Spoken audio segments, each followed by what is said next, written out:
क्या इंडिया को F-35 चाहिए या Su-57? और क्या हम अपने फाइटर जेट्स खुद बनाने के लिए अब भी दूसरों का मुंह ताक रहे हैं? इंडियन एयरफोर्स ने ऑफिशियली डिमांड किया है 3 squadron of 5th gen fighter jets. और अब मिनिस्ट्री ऑफ डिफेंस के सामने 2 बड़े ऑफर्स पड़े हैं, अमेरिका का F-35 और रशिया से Su-57।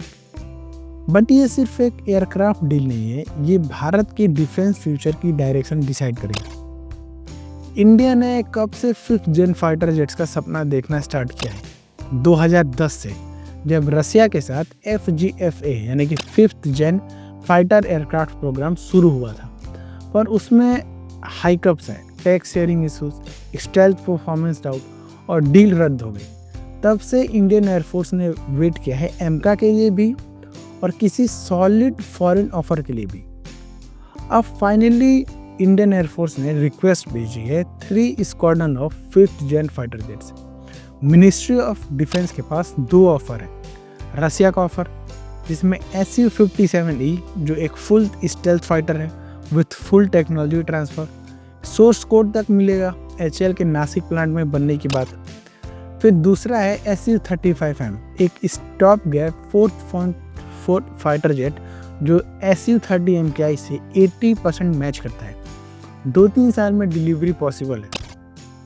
फिर है यूएस का offer, F-35 lightning proven 5th generation jet है जिसमें फुल स्टेल्थ, नेटवर्क इंटीग्रेशन पर टेक्नोलॉजी ट्रांसफर नहीं, लिमिटेड स्क्वाड्रन एक्सेस होगा, strictly under US conditions. Indian air force को स्क्वाड्रन स्ट्रेंथ चाहिए फास्ट, लेकिन इंडिया को लॉन्ग टर्म टेक कंट्रोल भी चाहिए।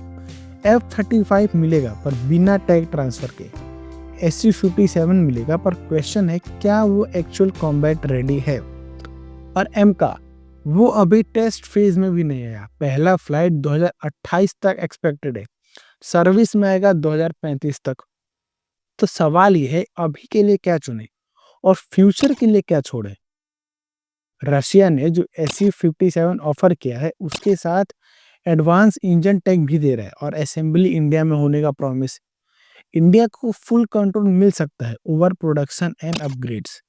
US on the other and कभी F-35 का सोर्स कोड नहीं देगा। इवन एलाई कंट्री जैसे कि इजराइल और जापान, उनको तक नहीं मिला है। आप क्या चाहते हो, भारत को Su-57 लेना चाहिए विथ फुल कंट्रोल या F-35 लेना चाहिए with better proven combat record? Comment में लिखो। देश के फाइटर का डिसीजन सिर्फ सरकार का नहीं, आपका भी होना चाहिए। इंडियन एयरफोर्स की डिमांड क्लियर है, एयर डोमिनेंस चाहिए, लेकिन डिसीजन पॉलिटिकल, स्ट्रेटेजिक और फ्यूचर प्रूफिंग का है। आज का टास्क एक आर्टिकल पढ़ो या वीडियो देखो ऑन एमका प्रोजेक्ट और अपने दोस्तों के साथ डिस्कस करो क्या भारत 2035 तक अपना F-35 खुद बना पाएगा।